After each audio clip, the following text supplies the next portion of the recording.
Councillor next. Thank you very much. I'd like to support Sinn Féin's amendment, Minister. But you know, it's all fine to say that you're going to extending the excise deductions until the 1st of June, Minister. And I can see petrol's gone up 6 cents, diesel 5 cents, and green diesel 1 cent. In September, it's going to go up 7, 5, and 1, and in October 8, 6. And is it 3.4 cents? That's an astonishing rise in fuel. And people have suffered quite a lot in the last 12 months, and this only affects mainly rural Ireland. People in Dublin and surrounds will tell me, yeah, they're out there driving themselves, but certainly not as much as the people of rural Ireland, where they have no choice but to use their own car to get to work, their own vehicles, their own van, and farmers have to use the tractors to provide food.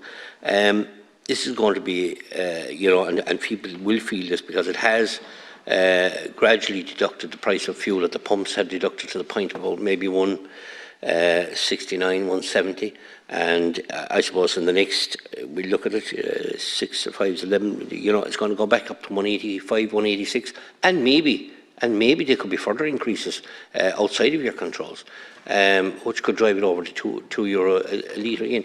It's a real tax grab, I always think it's you're continuously grabbing at where is the easiest pull as such, and that's from the people that are on the road that have no choice to be on the road. We saw some review being taking place in train services throughout the country, where there could be new train services provided, which would be fabulous. It was our own part of West Cork South West, but we're not even in the plan. They're not even considering it. You as a government haven't even considered West Cork to reopen rail. Imagine rail that was going down to Skull in the 1800s can't even be considered to go to Bandon in 2023. It says it all, doesn't it? Where your focus is on.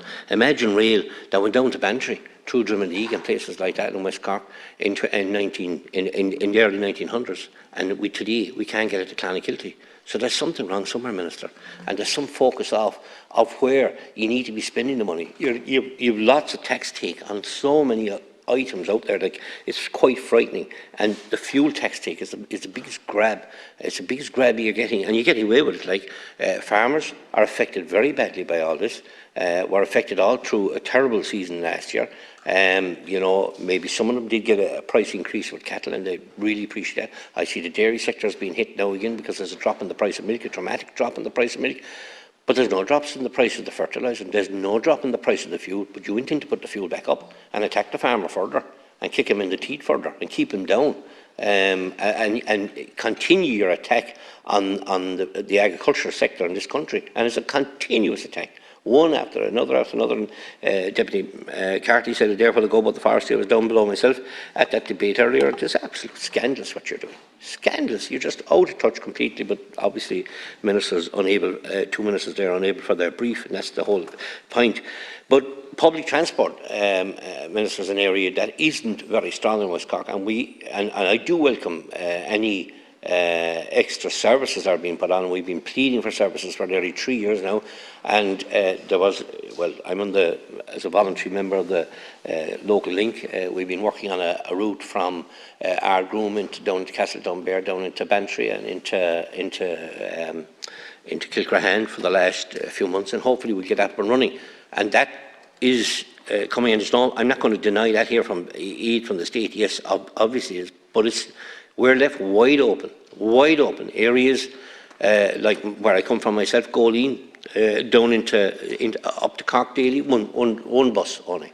Areas like Dunmanway to Clonakilty and Clonakilty back, little or no service. Drina, little or no service. I could go on here all evening, Minister. You've had 3 years to sort this out, and if you want to put up the price of fuel, I have no issue with that if you can put up bus service outside the door of the people of West Cork, the same as they get in Bray, or the same as they get in Dublin, or the same as they get in Kildare. If you can do that, I'll be inside here in the Dáil saying, yeah, fire it up, because we don't need the vehicle. But at this present time, there's only one way most people can avail of transport in West Cork, and that is the car. And you're shoving the price of fuel up from the 1st of June. You're attacking the ordinary man and woman and child on the ground. From the 1st of September, you'll hit him again. And from the 1st of October, you'll hit him again, Minister. and you're only hitting the ordinary people, and they're not going to forget that, because it's only a greedy tax grab. That's all it is. So that you can have plenty of grants, so you can hand out to your buddies and nod and wink grants around the place. Well, that's what it comes down to. Give it back to the people, the everyday people that are working hard. You know where this is coming from, Minister. You can't nod to me and tell me that this is not affecting the people of rural Ireland. This affects the people of rural Ireland. And you're going to throw carbon tax on top of that. Well, you know, now have a look at where some of them funds are going, and maybe you might sit down with me and I'll go through where some of the funds are going. But what I'm saying is the carbon tax. And excuse me, I let you talk. You can talk when your time comes. Is that fair enough? I won't interfere in your talk unless you want to attack me on it. Maybe I might. But the carbon tax, order from that side. I'm trying to talk, and that gentleman is interfering in my opportunity to talk. He wants to support the Greens, you see. Yeah, we know that. They're war from doing that. Most of the Fianna Fáil TDs are Green to the area. We all know that, and everybody knows that, in my own constituency as well. But the bottom line is the carbon tax. So you're going to hit them with the increase. And on the 1st of June, you're going to hit them in September, you're going to hit them in October, and you're going to hit them with carbon tax.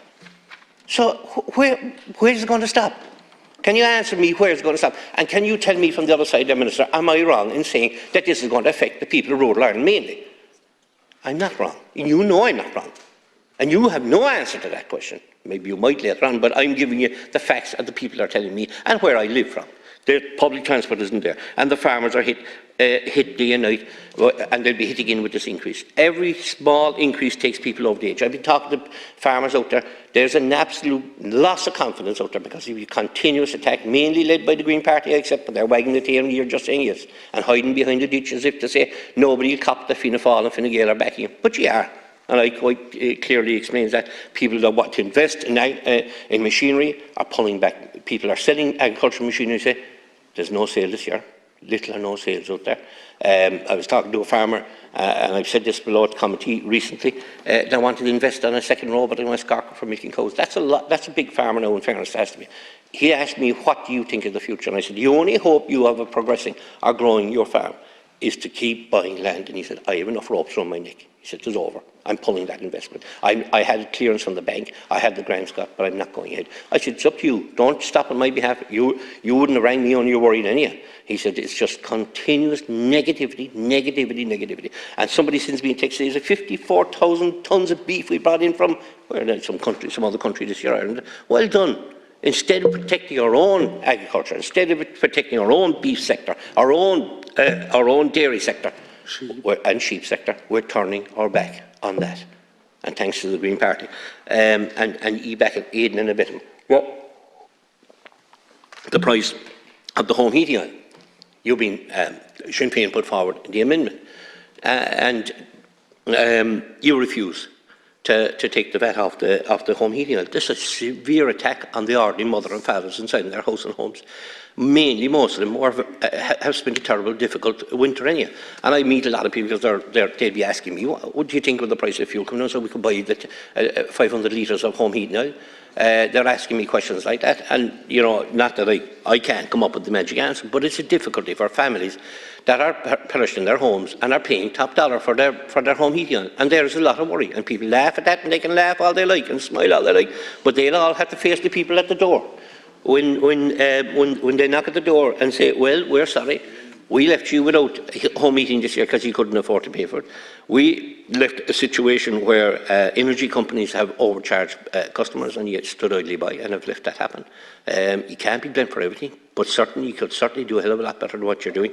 When you see people paying 10, 12, 13, 14, 15,000 euros worth of for electricity bills, businesses like shops and places like that and hotels are coming to me on a daily basis. People that are a text there will go from a person I don't know in West Cork, but it was telling me that they're just worried, like, you know, looking at the increase in fuel now. They're increased their mortgage. They have so much increases got this that they don't know where the money's coming, keep coming from, because they have only one pool of income, but there's a whole lot of pools of taking monies out of their pocket. So I just, you know, I just talk about the fishing sector too. Well, I have a chance here because they've been hit very badly.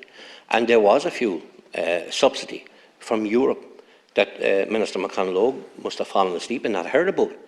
And now the funny thing is, we read now that the French drew that subsidy. Now, Minister, you should really get involved in this, because if he's unable to draw that subsidy or unable to understand how to draw it, every other country that has a fishing industry drew the fuel subsidy for their country. But the French are now drawing the second tranche of it, and Ireland didn't even draw the first. It's astonishing. Attack on the fishing industry, attack on the farming industry, attack on the mother and father out there that are doing their best. And I will, and I might get a chance later on, welcome what you've done in relation to the hotels and the VAT on 30%. That is hugely important that you did not increase that, because there is a lot of cafes, restaurants, hairdressers, all those, they're very much on the edge. Very much on the edge in the rural communities. I cannot say, maybe people might argue, because I heard some radio debates one day and I thought that I was in a different country, but it was mainly they were saying that the hotels in Dublin are doing well. I met with the hotel sector in West Cork. I met with hotels from Clonakilty, from Scarby, different places. They told me only a few months ago that they will be working for nothing. The family ran hotels. Some of the family members will have to work for nothing in the hotels this year to make ends meet. If you took that from 9 to 13%, that would have pushed them over the edge severely and pushed some of the cafes and others out of business as such. So I am going to fully welcome that, and I hope that you say that's going to come to an end at some stage. I hope maybe you might consider that decision, but let every day bring its own part. But what I will say to you, ministers, and I would plead with you, is that we would the increase in fuels coming up on the 1st of June and September and October, you give serious consideration about kicking that can down the road again, away, out altogether, and give the little bit of a relief you gave last year. Leave that in place. It won't be forgotten. The carbon tax is coming fast and quick, and you're jumping high and dry across the way there for that carbon tax to come. I certainly never support it, and never will, because that's only an attack continuously on rural Ireland. And the people of rural Ireland can't keep dipping into their pocket to keep this country going. It needs further assistance. It needs you to fight for them. And with carbon tax increases and fuel increases, I don't know what fuel is going to be like in 12 months' time. I don't know what the price is going to be for the ordinary person who pulls up at the filling station and fills the car every Friday evening. Their income isn't rising, but their expenses are rising. And the same with the person who's trying to fill the tank of home heating oil. Their income isn't rising, but their expenses are rising. And the tax take is severe on all of these, and it's only a complete and utter greedy grab. And I expect you, Minister, to re-look at this and at least have a look at the people it affects, like I said, the farmers and the fishermen mainly, and the ordinary man and woman in rural Ireland. Thank you.